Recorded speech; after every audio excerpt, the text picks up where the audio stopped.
Happy Pokémon Day, everyone! Every year on the 27th of February, we Nintendorks gather round ye old YouTube to watch the Pokémon Presents that comes out. And this year, we got a pretty fun selection of announcements. A bunch of new side game stuff, a new set for the Pokémon TCG Pocket, and some new Scarlet and Violet events. All great stuff. But there were two major announcements that this presentation had to offer. The first announcement was for Pokémon Champions. This is a Switch and mobile game in development that seems to be a Pokémon battle simulator. It's actually way cooler than it sounds, and I might revisit it as we learn more about it. For today though, we've got a big ol' meaty trailer for Pokémon Legends Z-A.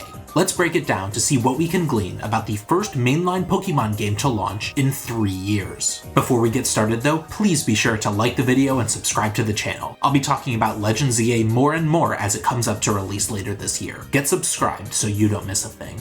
Alright, first things first. Graphically, this game looks pretty good. It's still not got the finest graphics that the Switch has to offer, but it's certainly better than passable. It looks better than any other main Pokemon game on the Switch as best as I can tell, which, you know, it would be nice if I didn't have to praise stuff gets better as time goes on, but here we are. It basically looks like what Scarlet and Violet were trying for. I'm glad we got here, even if it took 3 years. Hopefully, the game runs smoothly too. Anyway, to start the trailer, we're treated with a couple of shots of the new player characters and some cool shots of some wild Pokemon before we get to the reveal of the starters. Now, Legends Arceus used 3 starters from different other regions, so we were expecting that to be true here too. And indeed, we have Chikorita and Totodile from Johto, along with Tepig from Unova. It's a peculiar set of 3 to be sure, but that's okay. We did not see if they had new forms or evolutions or anything in this trailer. Spoiler alert, we didn't see any new Pokemon forms, designs, or evolutions at all. Well, except for one, but we'll get to that in a bit.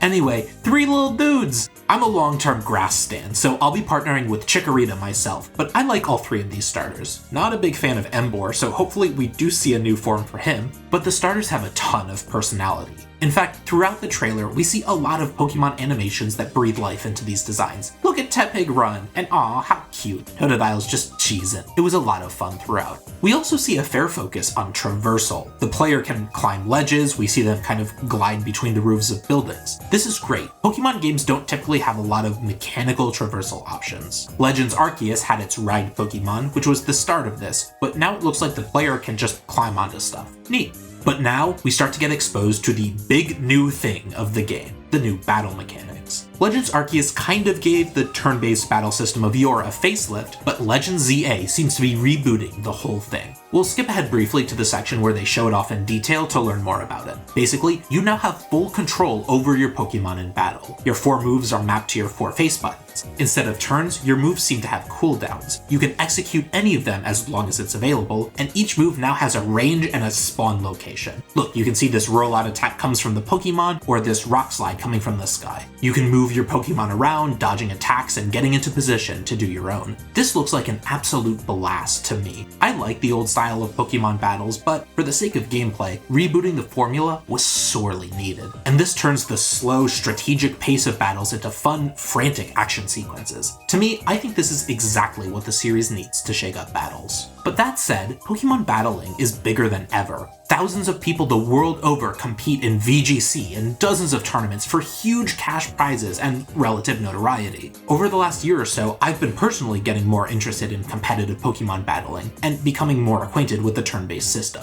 It's a very technical, very intricate system that Pokemon has been hesitant to modify too much over the years. But this is what makes Pokemon Champions so clever. It's a new game dedicated exclusively to competitive battling. So players that want to engage in those battles now have a dedicated platform for it, while the single-player games can experiment with the battle system. I'm sure I'll have more to say on this system as the game nears release, and I'll definitely cover it in a review. But for now, let's move on. We see how Mega Evolution will be implemented, basically the same way as it was before. With certain Pokemon, you can click a button to watch them transform into a new, more powerful version of themselves. In battles, this seems to give them a really strong power boost too. We saw several old Mega Evolutions, but we didn't see any new Mega Evolutions. When the game got announced last year, I mentioned that I was reasonably sure we wouldn't see any new Megas. I would still probably guess that we won't get any new ones, but I'm happy to be wrong about this. And, by the way, if you're interested in what some new Mega Evolutions for the game might look like, you'll want to get subscribed. Just saying. Anyway, we then get a quick montage of new scenes and characters. We have generic friend rival, we have obviously evil corporate overlord, and then we see this dude. This is AZ, yes, that's his real name. He had a role in the story of Pokemon X and Y, such as it was. He's a big dude and he's been alive for 3,000 years. His partner Pokemon died, he made a big machine to bring it back to life, which worked, but it also ended an ongoing war by obliterating both sides, and the Pokemon left. That Pokemon was Floette, a middle stage fairy type Pokemon. In fact, it comes back to AZ during the story of X and Y. You may have seen this meme before, that's AZ, that's Floette. Except this Floette looks a little different from normal Floette. Instead of the usual petal-y flower, this one has a big weird three-pointed flower. It looks like that giant machine. This Pokemon is Eternal Flower Floette, and it's actually existed in Pokemon games as a secret, unused event since X and Y. It has custom stats, a custom signature move, and has never, ever been legally distributed. But it's been buried in the code of every Pokemon game since X and Y. So seeing it here after 12, nay, after 3,000 years, is actually really special. We next see Zygarde 10% form, and later on we see this Zygarde cell. There's a whole questline in Pokemon Sun and Moon that sees you collecting these cells, and it's rumored that the mechanic was intended to be for the sequels to Pokemon X and Y, the sequels that never existed.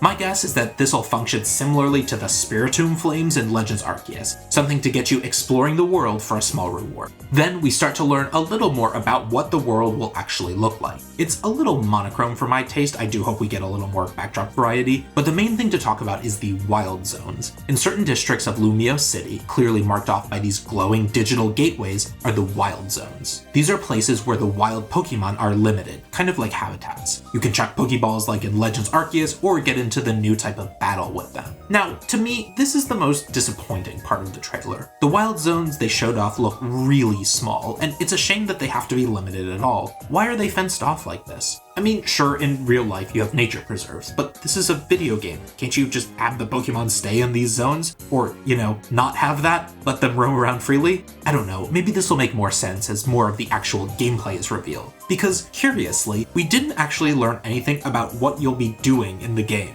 We hear about your visit, some of the characters you'll meet, and that Lumio City is going through a high-tech urban redevelopment. We see battles, we see a little climbing around, but I can't figure out what the actual game will be about. Not the plot, not what you're doing in the city, not the gameplay outside the wild zones. It's all still cloaked in secrecy. There was one final thing. At the very end of the trailer, we saw this sequence. To be honest with you, I don't have the faintest clue what this means.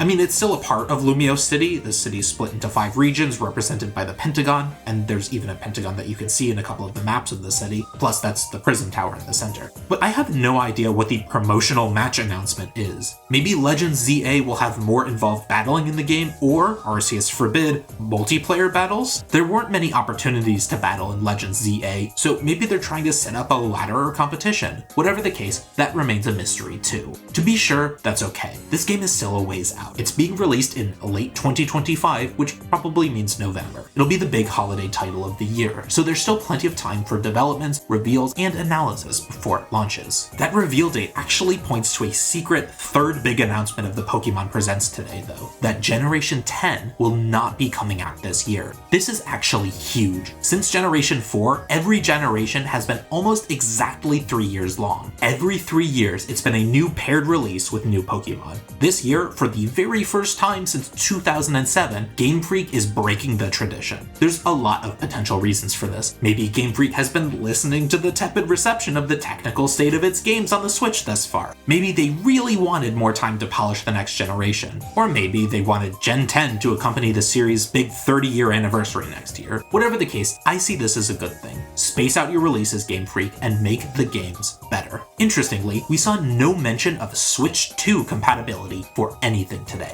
In fact, this whole event could have come out before the Switch 2 reveal and not spoiled a thing. This is very weird. Are they developing Legends Z-A for the Switch's hardware? We know the Switch 2 will be backwards compatible, so we'll be able to play the game on both systems regardless. But why not say if there'll be a native version? Anyway, that takes us to the end of the presentation and this video. Overall, I'm excited to see what this game is about. We still have lots to learn about Pokémon Legends Z-A, and I'm excited to go on this journey with you guys. Be sure to like the video and subscribe to the channel for more on Legends Z-A, as well as all your favorite games. 2025 is set to be a huge year for Nintendo, so we'll have lots to talk about. Get subscribed to be the first to hear it. But that's all I've got for you today, so enjoy your day and take care.